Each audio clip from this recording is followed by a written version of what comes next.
Picture this. You're learning your language. You have a 4,000 day streak on Duolingo. You finally ask yourself, okay, is it time for me to start reading books? And the next question is, after you answer yes, hopefully, what kind of book should I be reading? Should I read the Bible in Latin? Should I be looking up Harry Potter in Latin? You have so many different possibilities to choose from, and you begin to ask yourself, what's the right kind of book for me to start reading? I'm going to go from never having read more than a few sentences at once, maybe in a textbook, maybe here or there on the internet, to actually buying a physical 200, 300, 400-page book and reading it from cover to cover.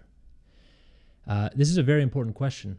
And it's important not just because you want to pick a book that you can enjoy and not find too difficult. It's important even beyond that. If you think of language learning as starting at 0 in your language that you want to learn and going all the way up to 100, even though we probably never reach 100, we probably stop around 90, 95 or so after 30, 40 years of learning it, then you have to consider that along the way from 0 to 100, you have lots of little pits, bumps that you can trip over or fall into. And all of these little holes in your path upward are opportunities for you to give up on learning the language. For example, there are some people who want to learn Japanese, and then when they realize that Japanese doesn't have an alphabet the same way we do, and that you have to learn a lot of different characters, there are some people who simply give up. Some people want to learn German, and they learn a little bit enough to say, hi, my name is, I live here. Yes, German is such a beautiful language, blah, blah, blah, but they never get further because then the number of words they have to learn explodes to get to the next level and they give up. So there are many opportunities for us to stop improving. And one of those opportunities is when we try to make that step from I can read sentences to I can read books in the language of my choice. So we have to think about what book we choose to read in order to be as certain as possible that we actually go through with this, that we succeed, that we can then go on to read our second and third and fourth books. Once we have one book down, it becomes quite a bit easier, but it's the first one that is extremely hard because that's the book where you're going to be feeling like every single page is a new nightmare you have to slog through. So what kind of book should you read?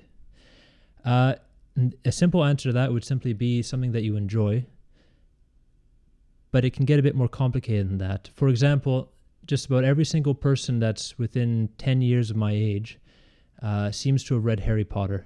And a lot of people enjoy reading Harry Potter 8 times in their native language.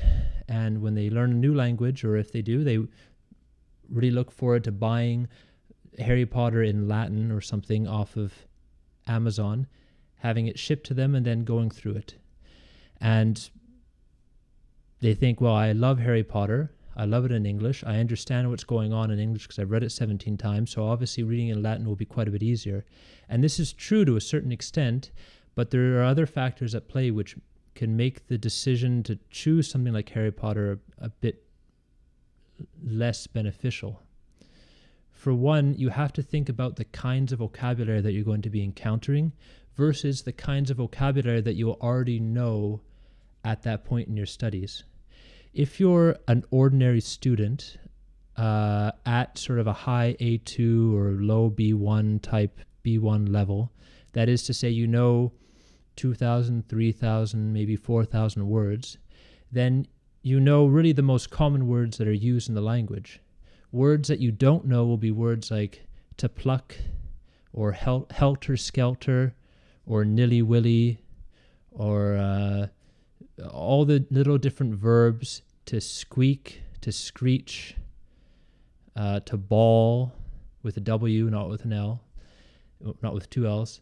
All these little other verbs or words which really add a lot of flavor to a text are the kind of words you're going to find in a book like Harry Potter.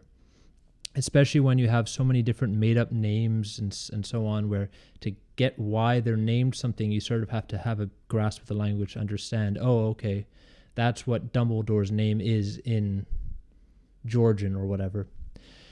And so if you choose Harry Potter as the first book to read, you're going to be going from reading these very probably dry texts in your early level textbooks to reading these long passages with lots of people running around using different spells on one another and using lots of colloquialisms and so on. And you're going to find yourself translating quite a bit more than perhaps if you had chosen a more difficult book, like, say, off the top of my head, something incredibly dry like this, Judaism and Christianity.